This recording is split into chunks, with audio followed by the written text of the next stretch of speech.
Sourdough, made entirely in a bread maker. I've experimented with 3 different recipes. I'll talk you through them, and I'll also cover the mistakes I've made so you don't make them too. First up, the 4-ingredient loaf. We have already eaten a big chunk of it. It's not the prettiest, but it's got the exact same ingredients that a proper sourdough is made from. I struggle to get it to rise nicely though. I have had 1 loaf out of lots that's managed to keep its shape. And that may well be because of my starter, which is really sluggish at the moment, probably because it's winter here in the UK. But the bread tastes really good. Editor Tanya here. This recipe proves the dough in your bread maker's pan. Now, I've read that sourdough can wear down non-stick coatings over time.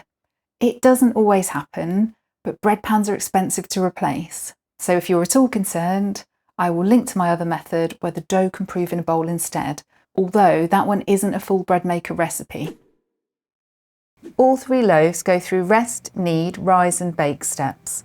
I've just woken up and it's going very well so far. 400 grams of flour, I add 250 grams of white and 150 of wholemeal. 10 grams of salt, which is about a tablespoon.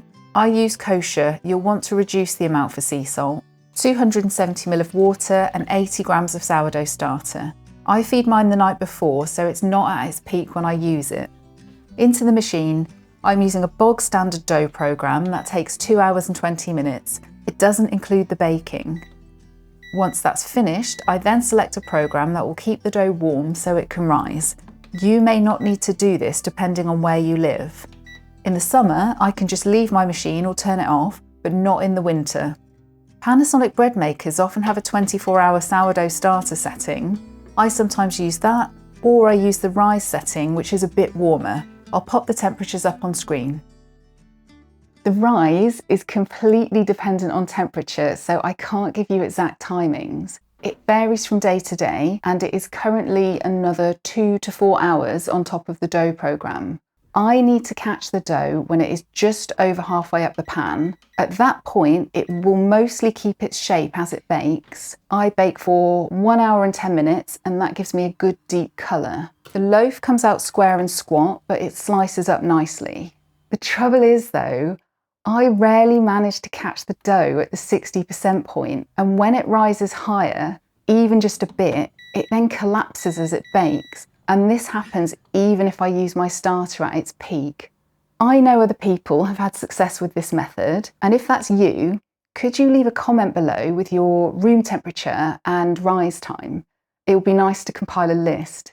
On the plus side for this method, minimal ingredients and the end result is tasty. It's got a chewy crust, the crumb is the most open of all 3 recipes because it's had the longest rise, but it is not a super open crumb. And just because my loaves are a bit sunken doesn't mean yours will be. I always include wholemeal flour for fibre, and because my husband Cole is type 1 diabetic, and that definitely has an impact on the bread's rise too. In terms of cons, you will need to monitor the dough once the program's finished and then manually set the baking time. Not a big deal, but you can't just push a button and go. This is similar to the last loaf, but I've added 10 grams of sugar and 10 grams of oil. It's about a tablespoon of each, and I use olive oil. I've also reduced the water by 10 ml. I looked up why this helps. Sugar gives the yeast food right off the bat, which means stronger gas production when baking starts, and you want that lift early on to get a nice domed shape. Fat slightly softens the crust and the crumb, and apparently gives the bread slightly rounder shoulders. I think these 2 additions really improve the shape. This loaf was made with the dough only setting, like the last one, and it had a slow rise of about 4 hours. It's stocky, but the shape is quite uniform. For this one, I used a whole wheat setting, which takes 5 hours, and that setting covers everything, the knead, rise and baking. I picked it because it's got one of the longer rise times. Now there is a French setting that has the longest rise of all, but I don't know if that's a common program across different bread maker brands. I've tried to pick a program that most people will hopefully have. I think this bread sloped because I put our heating on at some point during the rise, and it just needed a bit longer really. It has domed, but in a quirky way. I think this is the better loaf of the two.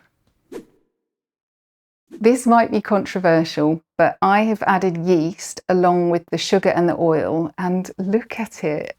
For the other loaves, I give my starter 2 to 3 feeds to really wake it up, but with this loaf, I just feed it once the night before. The next morning, I dump all the ingredients into the machine, add half a teaspoon of Allinson's Easy Bake yeast to the dispenser, select the whole wheat programme, and that is it. Now, half a teaspoon might be too much yeast, but I just love this shape. It rises so much that I struggle to get it into my bread bag, which feels like a lobster too buttery, steak too juicy kind of problem.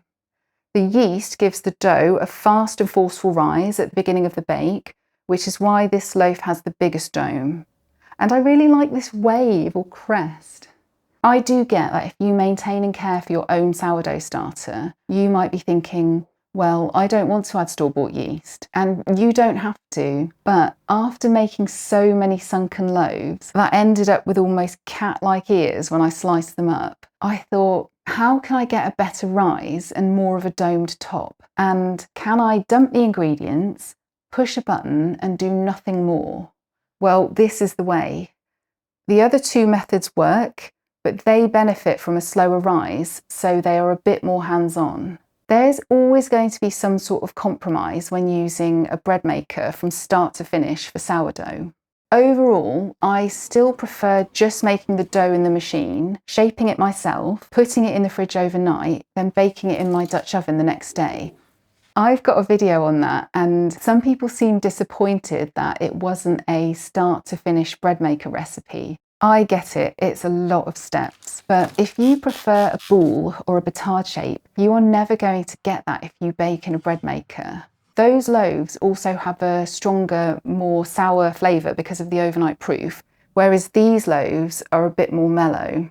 And with this one, we are moving away from traditional sourdough, but if you are short on time, it is a good option. I had some this morning with Marmite and it was delicious. All right. A very quick run through of the mistakes I made.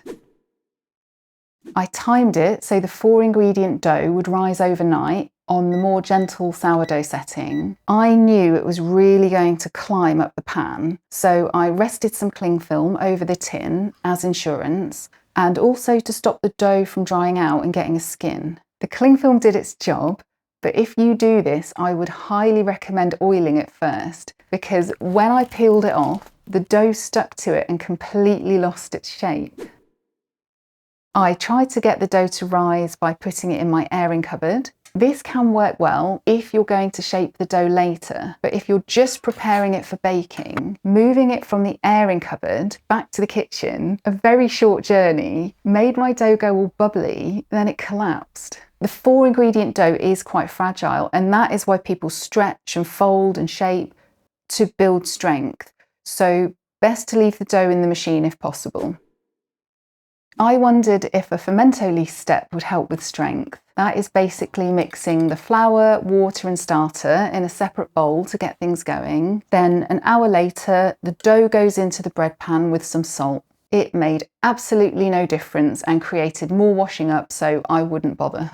All right, if you give any of these methods a go, I'd love to hear from you. Do subscribe because I've got loads more experiments lined up. Different machine settings, flours, hydration. It is never ending. I'll pop a link up to my oven baked sourdough video now. It can work for you even if you don't have a Dutch oven. Thanks for watching, and I'll see you in the next video.